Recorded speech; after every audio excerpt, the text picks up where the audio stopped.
I'm Donna Polk. And I'm Jonathan Stokes. And this is Now We Know, the monthly Black History podcast where we discover what we didn't and uncover what we needed to learn. We're here to broaden our understanding and grow together, one topic at a time. We didn't before, but now we know. Honestly, time is fake, but welcome to 2025. I don't know. Welcome to 2025. Oh my goodness. Oops. I should put a collar on or something. You came here, beat the house down boots, and I'm in my pajamas. Oh my goodness. Fine. I feel like I'm going to go put on a collar just to match energy. I'll be right back. There we go. A little bit better. You didn't have to change, but if you feel better, I understand. I had to change. as I cannot be outdone. I'm realizing I'm seeing where my competitiveness shows up. I know, and we're friends, so I know, but I still have to showing up right now. It's okay. I still have to squash you. It's my own thing. It's not your fault. I understand. I was just saying to my friend the other day, I was like, if I were a girl, because I was thinking about all of the things that comes with presenting as a woman that is outside of her house, you know, like having to put on makeup and like having a conversation if you decide not to wear makeup, you know, all those things, nails done, eyelashes, all that shit. I was like, if I were a girl, I would be an absolute problem, because not only would I take that to heart, I would make it a competition. Nobody's husband would be safe. It would be terrible. Everybody lucked out. It's like, you can't give me pressure plus all of these tools. Don't let me get my hand on some resources in a shortcut, because if I can do this, I'm gonna do it well. Me in a wig and a waist trainer. Anyway, like all bets are off at that point. It's over. Honestly, I was trying to think, like, how do we create this episode?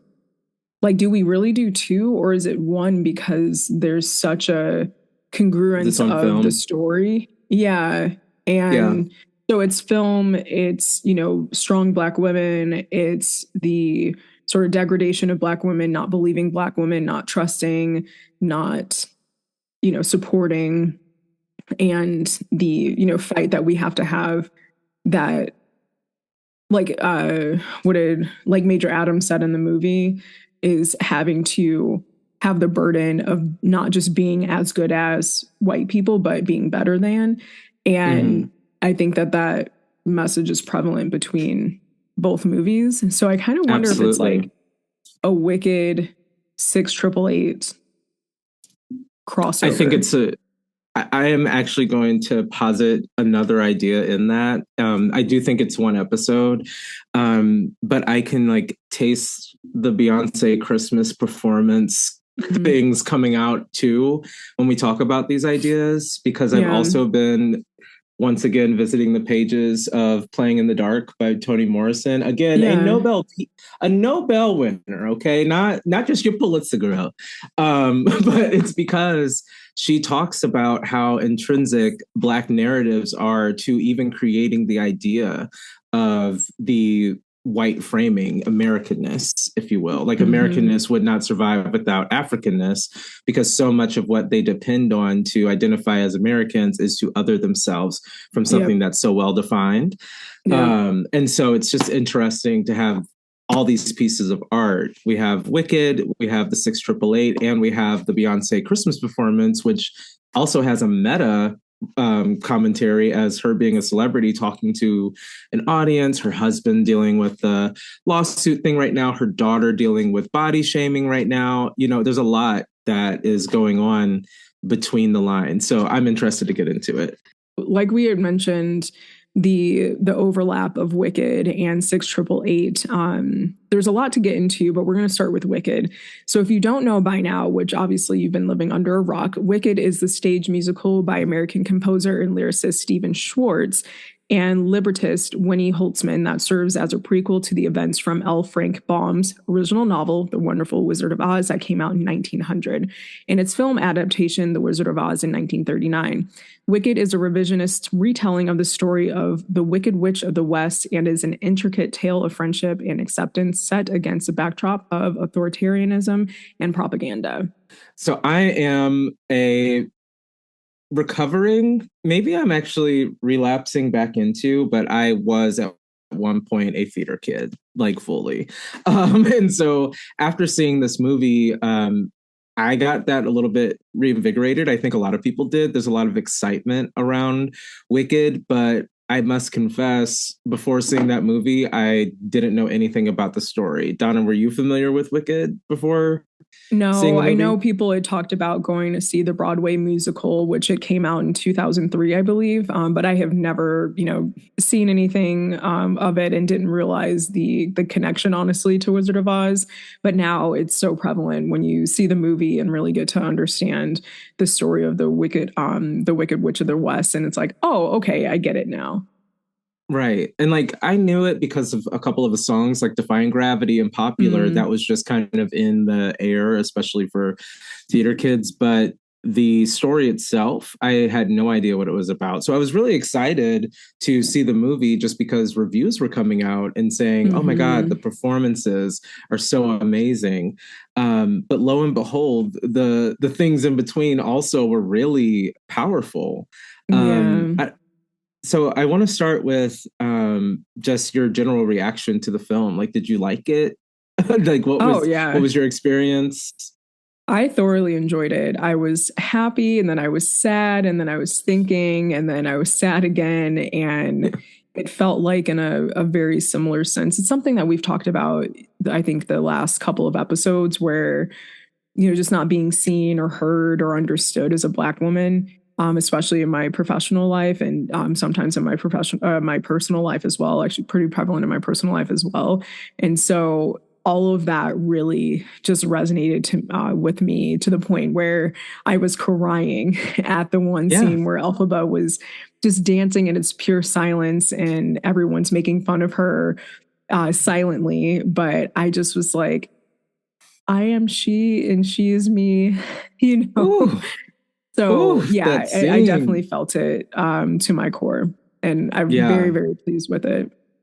Yeah. I'm so impressed. And I am slightly regretful that I kind of like turned away from Wicked because it had been so popular for so long. And it's just like, annoying when so many people are super fans of something to hop in. You know what I Mhm. mean? I'm like, Yeah. I'm sure it's great, but I also feel like you're putting too much sauce on it. So, and also I don't really like the sound of the songs. Like Mm-hmm. that classic Broadway is annoying. But Mm-hmm. the character of Alphaba, I think is just really interesting. Obviously, there's like 6 books or something in the series of Wicked books because the musical is a fan fiction of the book, which is a fan Mm-hmm. fiction or I'm sorry, of the movie, which is a fan fiction of the book.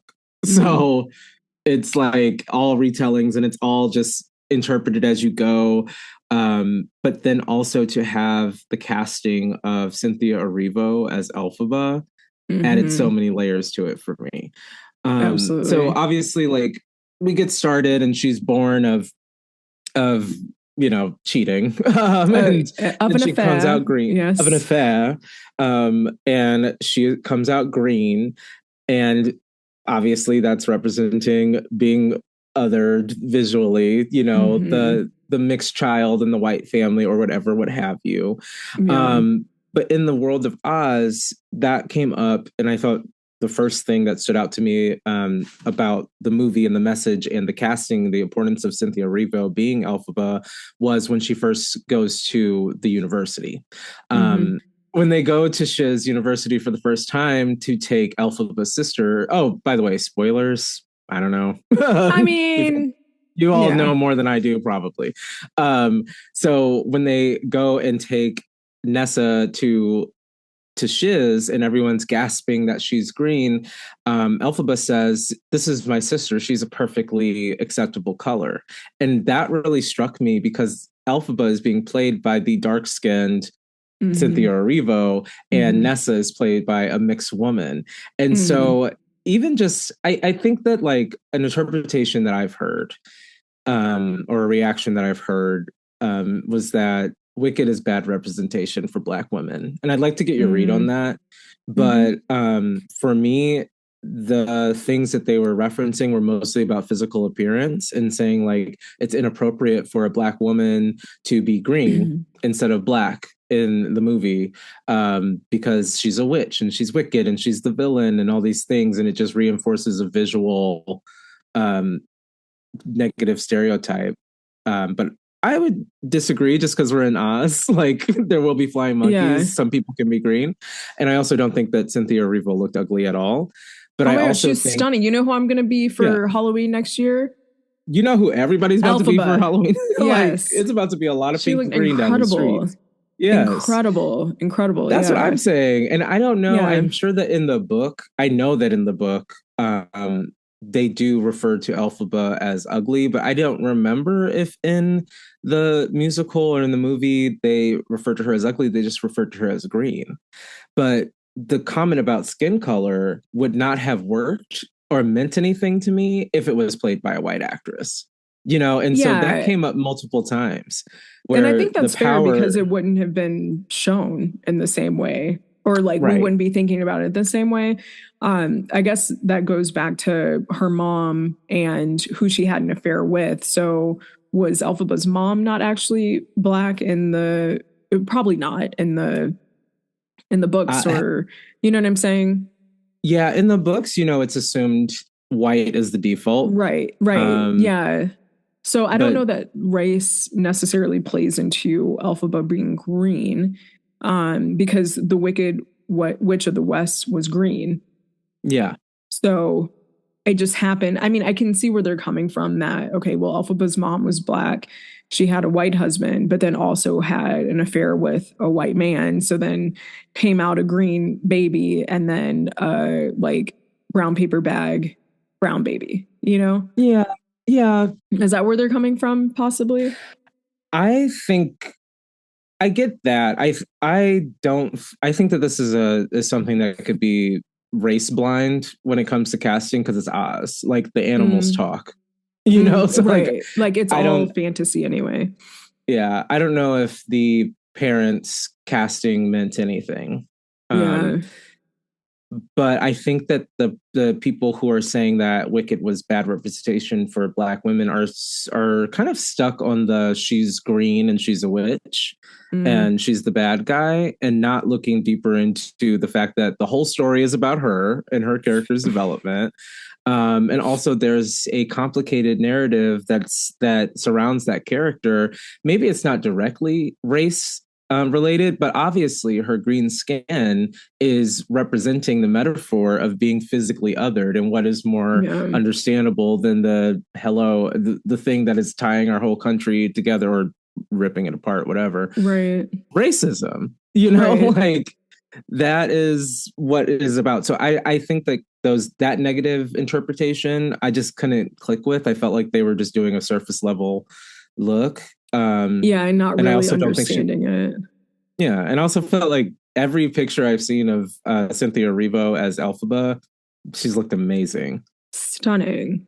There's a Like, snip of an article from The Root that I want to read, and I think this helps give it context. So it says the Elphaba is green. She's being played by a black woman, by a black woman, which inherently makes the discrimination and mistreatment she endures based off the color of her skin that much more visceral for black women who are watching. So when Glinda, who's used to being looked at as the beacon of all things right, is heralded by embracing Elphaba and sticking up for her, even though she plays a major part in Elphaba being mistreated in the first place. It feels unfortunately familiar for those same black women who have had the same experience. Much like Glinda, for some white women, they like to display their goodness to black women and people through performative, self-serving gestures to try to solve a problem, all while conveniently ignoring the role they played in creating the problem to begin with. So I understand how it's maybe perpetuating the sort of stereotype or the mistreatment, or why is she green, why is she bad, why is she all these things. And it's not to say that we want to continue that, it's to like call out and bring attention to people who act in the Glinda way, you You're know? right. Which is Yeah. a lot of us. I saw so much of myself in both characters. I think that's the point of the story, that can see the dichotomy that goes on between a person, it's human nature, representative between these two ideas. The one who is already outside of the inner circle and has no choice but to stand up for what's right, because one, it's right, and two, the blowback will not change her situation.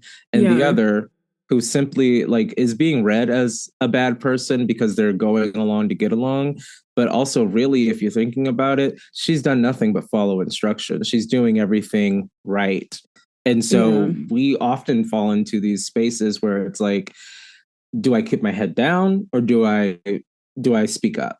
And like, as people of color of any type, I'm sure as women especially, this kind of dichotomy and the different approaches you can take when approaching these issues, whatever it may be, Glinda and Elphaba being the representations just so plainly. Mm-hmm. I think it's a really good metaphor. And I don't know if everyone's getting the black things, but that's okay. That's not for them to get. I definitely got all the race Mm-hmm. relations implications in that, Yeah. especially in that scene that you mentioned earlier at the Ozdust. Yeah. That was such a powerful scene to me. I literally was like, just, silent tears that are just like streaming and streaming and streaming. I'm like, Yeah. why is it like this? Yes. Yeah. That scene reminded me of I'm gonna give a scenario. It's not a real one, but you'll get what I'm saying. It's giving me your white girlfriend at work. You guys, even you vent to each other. It's all great, and then you all have this big presentation, and you're on the Zoom call or in front of whatever, and she throws you under the bus on something that you've never talked about. That was the Mm-hmm. Ozdust. It's like, Mm-hmm. okay, you made me a whole bed. We're starting to connect. It's not great, but you're nice to my sister. You gave me a gift. Mm-hmm. I'm earnest. Everything I say to you is from my heart. So I'm expecting straight upness back. But if you've ever worked with white women, you have been at the Ozdust Ball and you have shown up in that hat and you have had to dance alone, and they've had to figure out whether they're going to come dance with you or not. That's such an interesting scene too, because we're supposed to say, Glinda finally got it and she's good. I know we only have 2 hours to work with, so it's not like we can give time. But Glinda, to me, it was on site.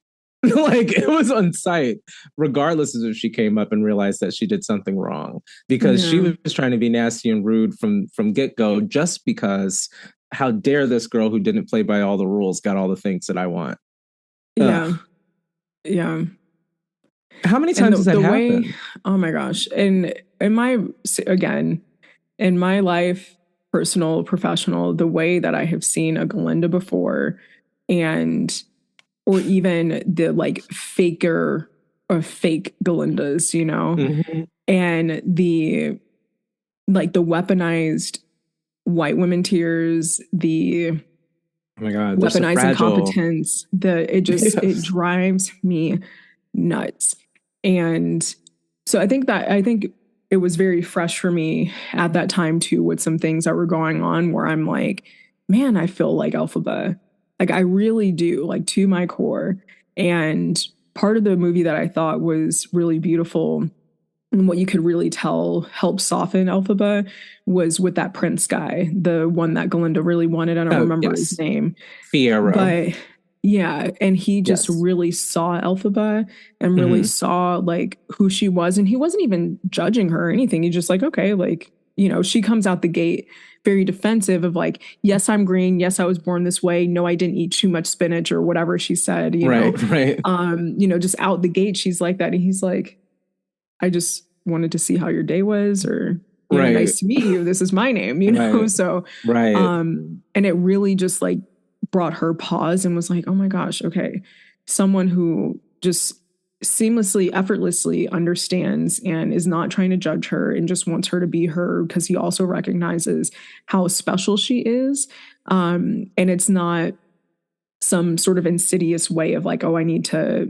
get myself closer to Elphaba because she's different and whatever. It's like, no, I Right. enjoy her for who she is, and I want to, be, closer proximity with her. Yeah. And to me, just, having someone be able to like really just see you, not just externally, but like really see who you are inside, that softening of Elphaba was really kind of symbolic for me too. I'm like, Yeah. Have so you had those moments where you're listing off the no, I didn't eat too much, whatever, and no, I'm not, like have you met your defenses when you're meeting someone who is just earnest and genuine and you're like used to a different type, you know? yeah, See? that's willingly or but that's the unwillingly, I magic. will admit that. Yeah.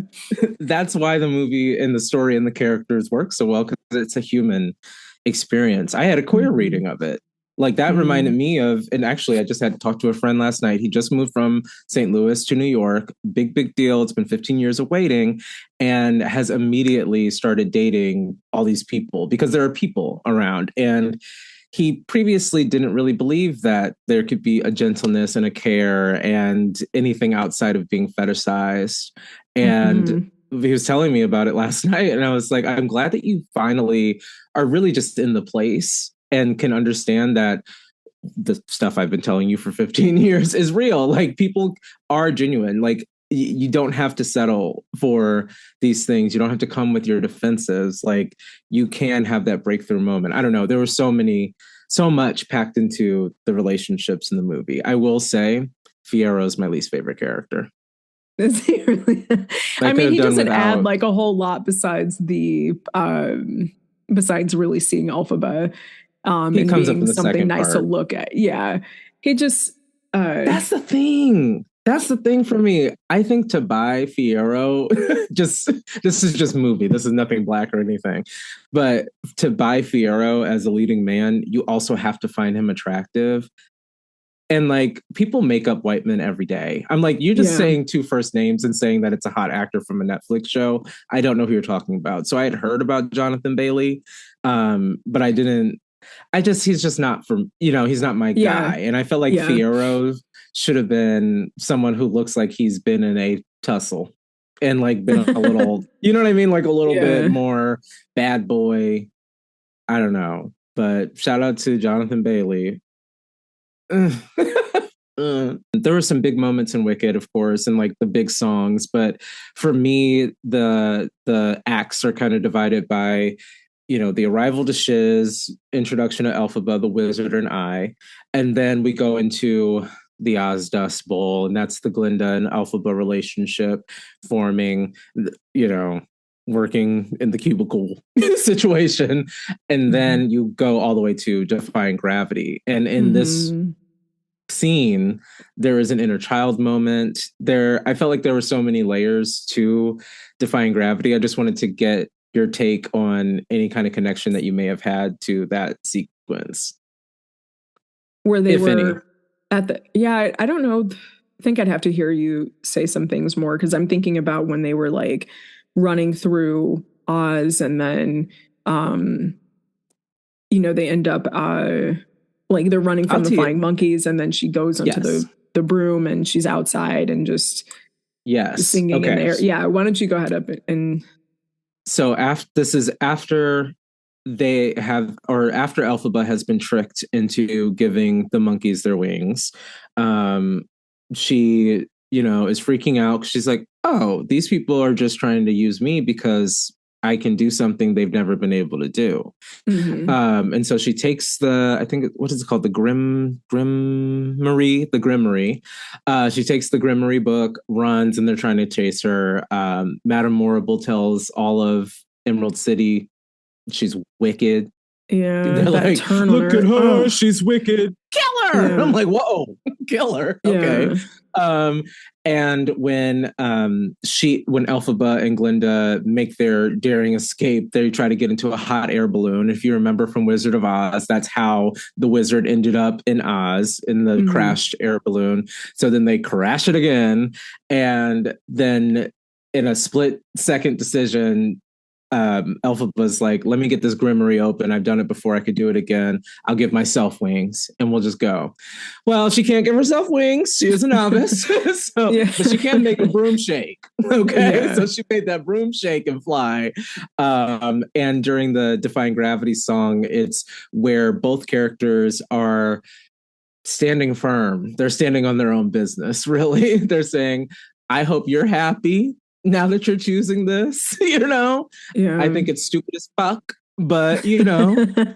Good for you, bitch. And they're like, yeah. Really like, good for you. Fix it, And then, Elphaba has to make the decision to become herself, which for me, and I think a lot of other queer people have always read Defying Gravity as coming out. But also now that it's Cynthia Erivo and there's a race component to it, it also read to me as kind of like an awakening. It read to me as an emboldening. And it's like, I am not what these people told me I am. Mm-hmm. And I know that.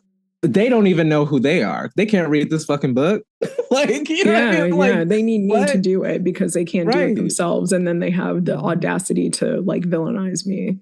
Right. And so during Defying Gravity, she's also kind of coping with, why did I even believe that? You know what? Never mind. Like, I cannot even take it. So she takes her power back.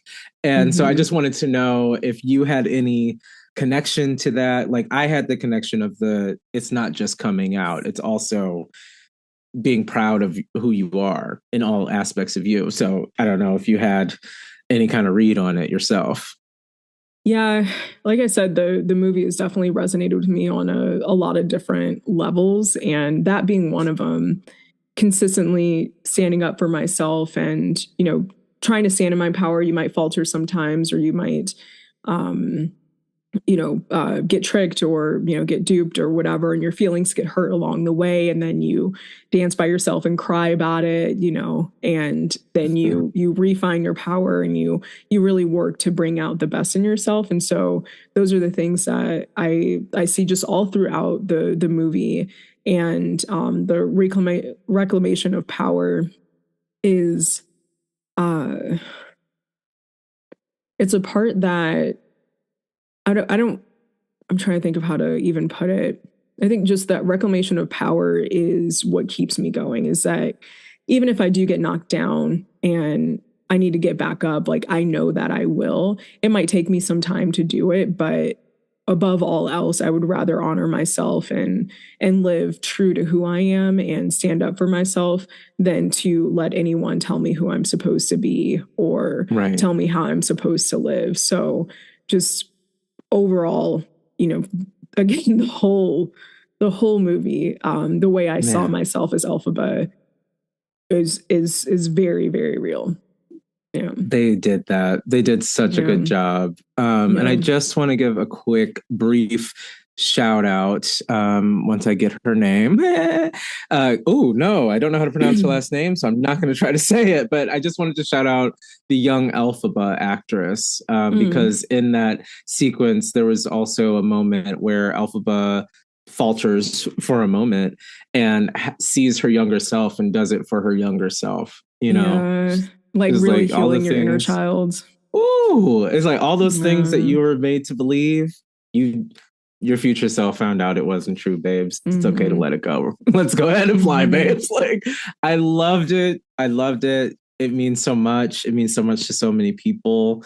And I hope that people aren't resisting it for the sake of like, oh, there's too much messaging in the movie. Okay.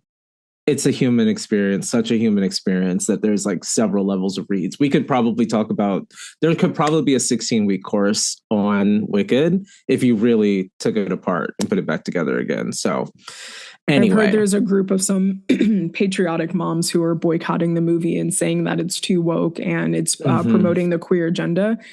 And I'm like, I don't remember seeing a whole lot of like queerness in it necessarily, but no, it's like, because Fiero, miss out if you want to. You're literally missing out. You're just missing out on your favorite thing. Like, you love Wicked. You just don't like that Fiero doesn't turn down advances from same-sex people during a song. You don't like that the uniforms at Shiz are unisex, including skirts and pants, sometimes both, most of the time both.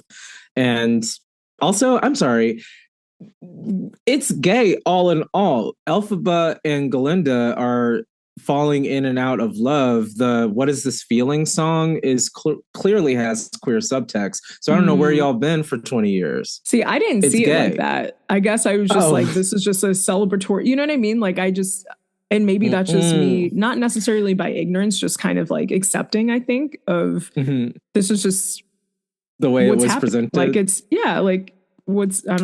see a problem at all.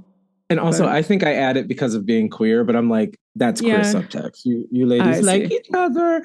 Or just maybe just don't know that you're having this kind of attraction, don't know how to handle that. But also in the book, it's made more clear that they have a romantic connection. And also, fun fact, her name is Billie Burke, the lady who played Glinda in the 1939 movie. She was married to a man. He was the director of Follies. And I forget his name. It sucks because it's in the title. But anyway, it's a Broadway show, Follies. They were together. He passed away. She had two like scandalous affairs, both of which with women, one of which was with an out queer woman.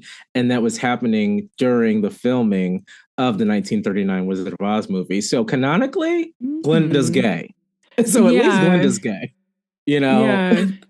Of course, spoiler alert, Fiyero comes back and Elphaba, but that doesn't exclude her queerness. You could be in a straight relationship and also queer. Yeah. Like these ladies. Anyway, I love this movie. I can't wait for the part 2.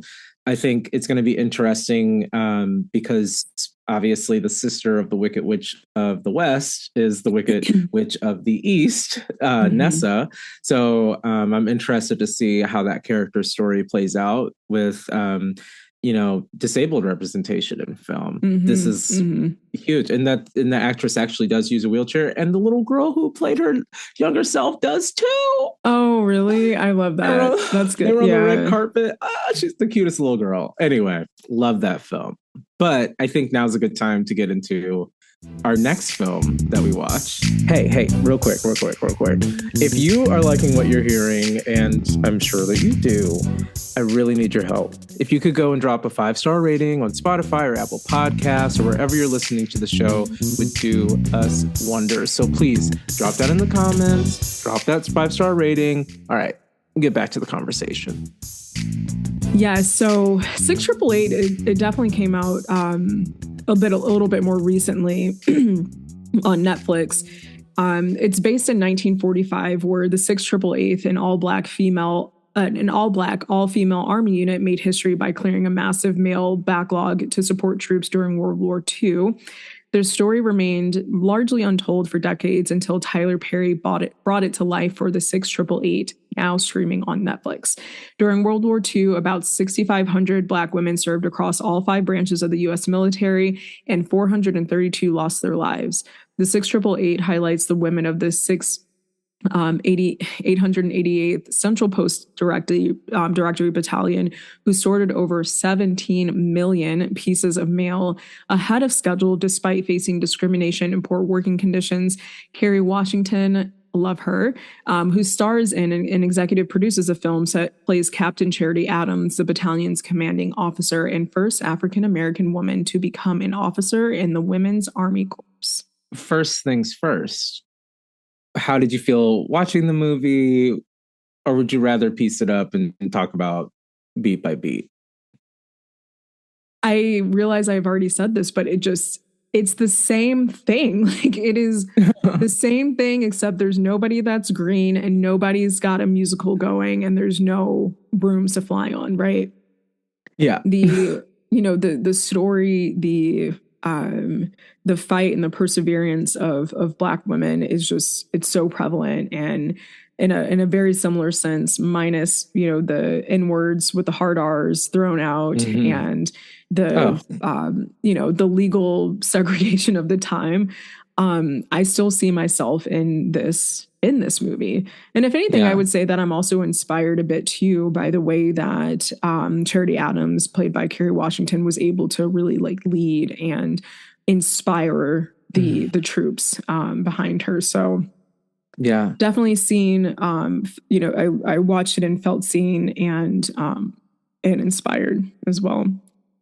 Yeah. I think Kerry Washington's performance, this is what the movie's about. The movie is about Kerry Washington's performance. And on the other hand, like the actual story that's being told is interesting and fascinating.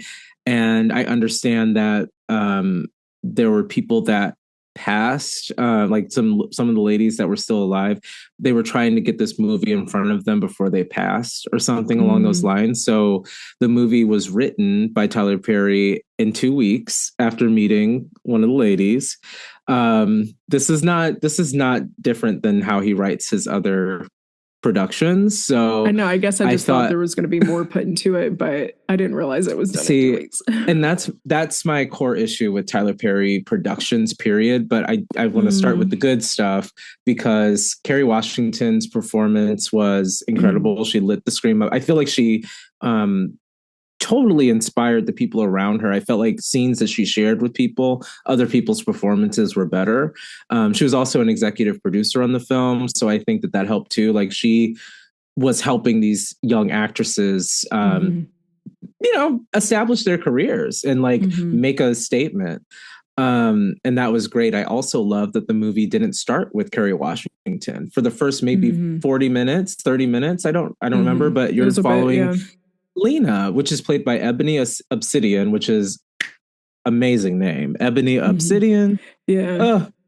Actually, I need to know where she's from though, because the accents were all over the. Okay, she's from New York. That's interesting. I need to know what her normal talking voice is because the accents in the whole movie, except for Carrie's, were all over the place. Like, Yeah. where are you from?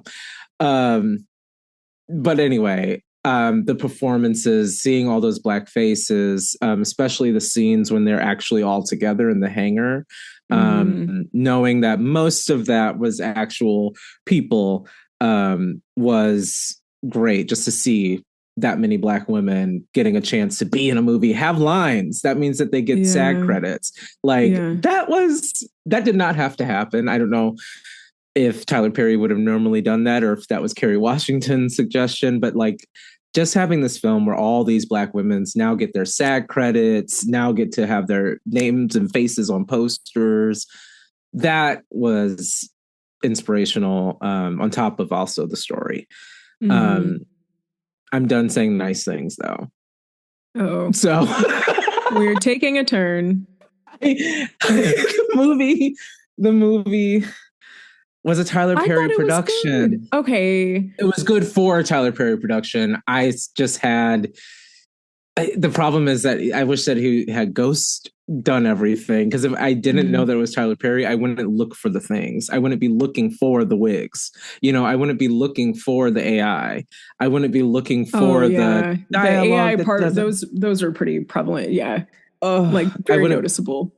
It's so noticeable and like cheap. And that's what I associate Tyler Perry with. And I'm like, some things looked expensive and looked great. A lot of it did, actually. There was some shots in that movie that kind of took my breath away. I was like, oh, this is gorgeous. This is unlike something I've seen. And then there were other things that I wasn't so keen on. And we're talking about characterizations. So we're talking about what Elphaba's characterization means, you know, optically, and how people interpret that or whatever. I unfortunately had such a negative reaction to the characterization of what's her name? I think it's Vera from Louisiana. What's her name? In the movie, Johnny Johnny May, or I think it's Johnny. Oh, she had a nickname. Hold on a second. Oh yes, okay, Johnny May Burton. Yes. Yeah. You know, I had an issue with that. Yeah. It was giving Princess Tiana from Princess and the Frog. Was it? Wait, are we talking about the same one? Which one was the one that was from the South? That was Johnny May? with the big breasts that she couldn't. Yeah. Yeah, Okay, that was her. yeah. Okay. I mean, I Okay. guess that I say that by accent, and then also uh Princess Tiana's little friend, Dottie or whatever her name was, that was like over the top and like very Yeah. princessy. So that's what it made me think about was Princess and the Frog. Yeah. Yeah. Now, my issue is with the character, not with the actress. The actress just did the Mm, material and she did it very well. she I did, also want to yeah. point out a very fun connection between these two projects, and I'm glad that we talked about these two projects today because the actress who played Johnny May, do you recognize her face from anything? A televised special performance of something? Did you recognize her when you saw her at all? I don't believe so, but I know you're going to tell me where. Maybe you will once I tell you, because I was like, how do I know this face? She's great. And obviously she's great. You could tell when she was acting, she's great. Her name is Mm-hmm. Shanice Williams. And wouldn't you know it, she made her debut on our televisions in The Wiz Live. Oh, okay. Remember that? Yeah. I feel it was 2018 or 2017. I don't know. Time is fake. Oh my Which God. It makes was sense as to why she sung. 2015. Oh, wow. That's crazy. That's crazy. That was 9 years ago. That's crazy. But anyway, she was the one who played Dorothy, and she was so great. Which makes sense as to why she had that singing part in the Yeah. cemetery. Yeah. Yeah. And what She's a singer. she did beautifully. Yeah. And I thought everything she did very well. My Mm-hmm. issue with the characterization was that we had the largest, darkest Southern character be a buffoon, Uh-huh. be the most sexualized, Mm-hmm. be the most, Like just vocal, yes, sort all of of the aggressive. Yeah. stereotypes, Yeah. Yeah. every stereotype you I could was thinking possibly that too. get. Now, Mm-hmm. And to then you dance had around, the lighter woman telling her to be like, watch your be a mouth, calm lady. down. Yeah, yeah, yeah, And yeah. then also don't be a lady with Miss Natural hair, that's obviously cared for very, you know what I mean? During this Mm-hmm. time where people were plopping wigs in their head because they didn't have time for all that. Yeah. And also there was a scene in particular that really got me, and it's later in the film. And of course, the main character, or the second lead, Lena, is played by a darker skinned woman, Ebony Mm-hmm. Obsidian. Hello. Mm-hmm. But that doesn't take away the way that the character was written to be like literally like a Dorothy Gale, like kind of this wayfish, fragile. I felt like the actress was doing a little old Hollywood kind of like Mm-hmm. young girl acting. But then she has a moment of despair after she reads the letter from her now deceased ex-love, whatever, and she runs into this bathroom. It's a beautifully shot scene. The light looks gorgeous. But three of the girls surround her and comfort her after Johnny May said something rude. Do you remember this scene? Yeah, she said something about like losing a loved one, and what was it? I know what scene you're I talking about. I'm trying to think what she said. I can't remember what she said, but it wasn't what she said that bothered me. It bothered me what the scene, how the scene looked afterwards. So of course it was shot gorgeously, but you have Lena sobbing, crying, big emotional reaction, and this is Mm-hmm. kind of the end of that story. Like she's gonna move on Mm-hmm. after this, but she moves on with the help of her girlfriends, which are the three lighter skinned girls surrounding her in the blinding light.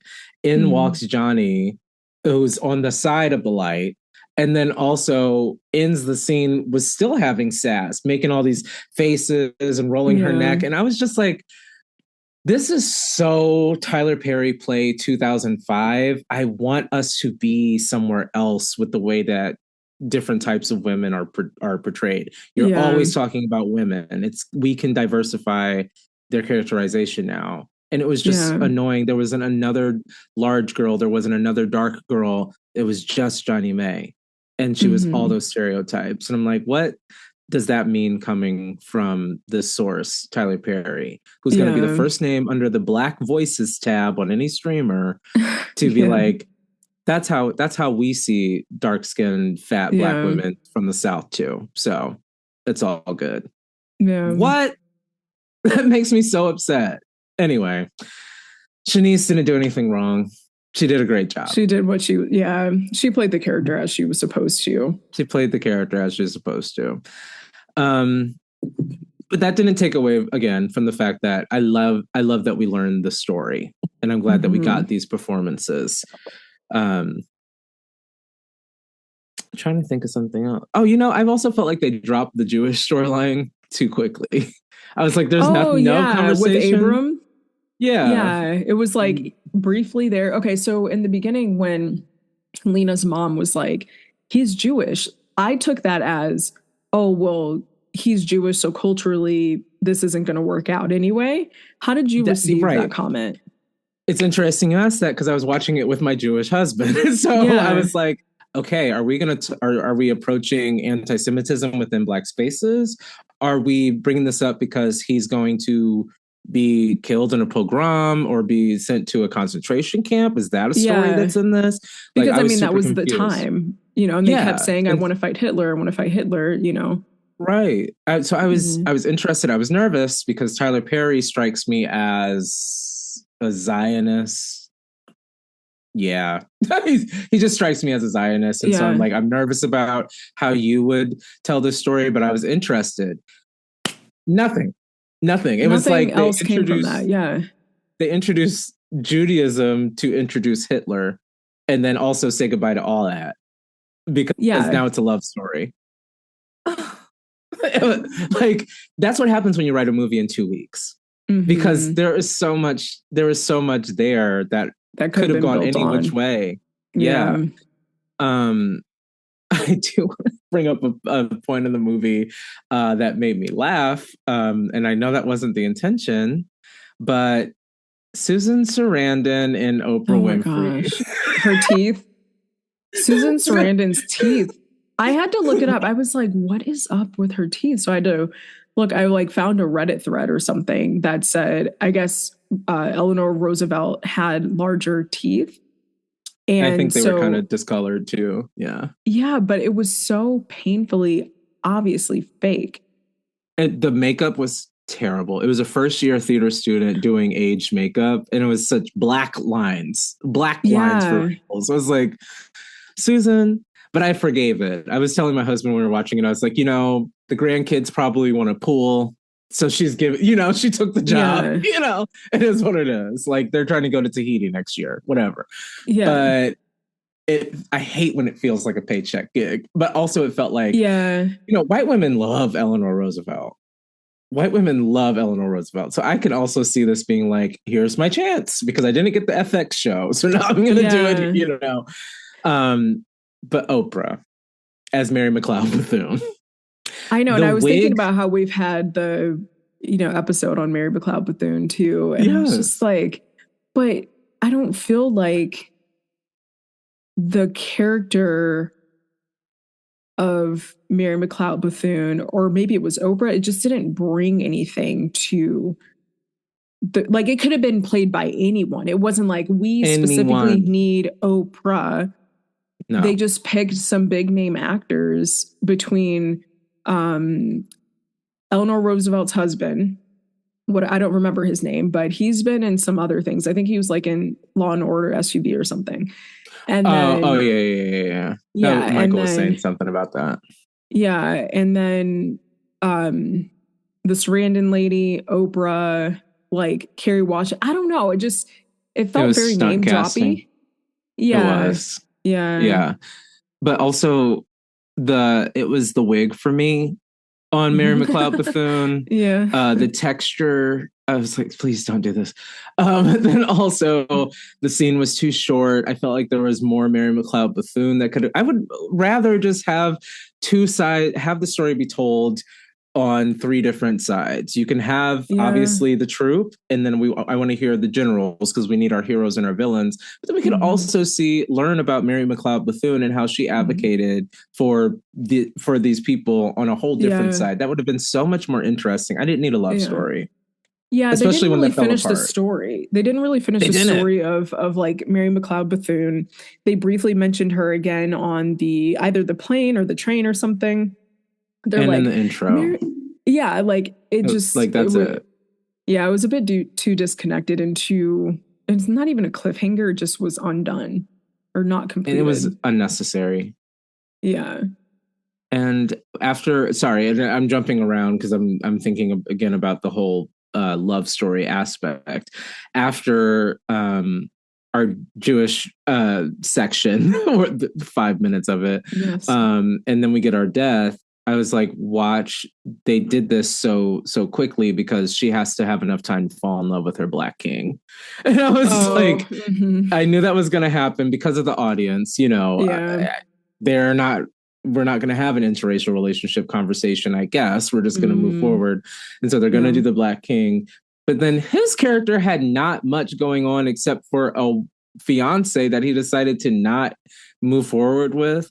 And that was supposed to be like, yay, side chicks win. I was like, this, whether it be real or not, that wasn't romantic. The gibberish that was written for his dialogue, I paused every time he gave his. I forget even what he fucking said. He said something. He was like, I didn't propose to her. Don't you see why I'm trying to make you chase me? Huh?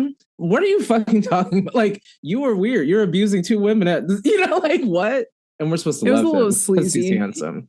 Yeah. Yeah, it It was was a little bit of a very sleazy Tyler approach to be Perry. like, I know when I, meet someone or I come across a situation and that's the way that I want to go and or it's going to make me, change my mind on something else, meaning he's not going to marry his fiance in a week because he met Lena and then he wanted to marry Lena.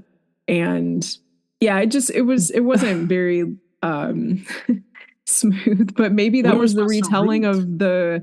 of Right, Lena's memory of how right, it went, if they weren't telling this before until now right. and she's And if 100 years old, there might be maybe a little bit of blurry details on how she, right, met her husband. maybe she wrote the dialogue, and that's what I we're don't missing know. out. Maybe that By is how he memory. said it. I don't know. Yeah. By memory. I don't know. Yeah. That was the Tyler Perry aspect of the story again. I was like, Mm-hmm. you're trying to create this romance that women everywhere are going to be like, yes, go girl, he's so hot, because you need that, you need the Yeah. sport. Same reason I don't like Fierro is, we need that in the movies. You need people to believe that we want this person. But he Yeah. was a scumbag. Now if IRL that's what happened, sure. Also, there was another casting decision that kind of stood out to me. Remember when they went to the tent for the party and there Mm-hmm. was that tall, bald man with the high cheekbones who was dancing with Kerry Washington or with Commander Adams? It's not standing out to me for some reason.